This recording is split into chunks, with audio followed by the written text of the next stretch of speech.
सदर ट्रंप से कैलिफोर्निया खरीद लो, अनोखी पेशकश। अहले डेनमार्क ने अमेरिकी रियासत कैलिफोर्निया खरीदने के लिए मैक कैलिफोर्निया ग्रेट अगेन नामी पेटिशन शुरू कर दी है, जिस पर 2 लाख से ज्यादा डेनिश दस्तखत कर चुके हैं। मकसद $1 ट्रिलियन और 5 लाख दस्तखत जमा करना है। दरअसल ट्रंप ने ग्रीनलैंड खरीदने का जो ऐलान किया था, ये उस पर डेनिश कौम का दिलचस्प तंजिया जवाब है।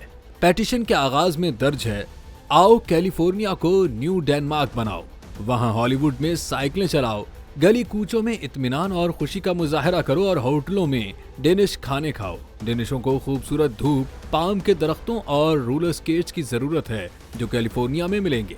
डेनिश कौम में यह अनोखी पेटिशन बहुत मकबूल हो चुकी है।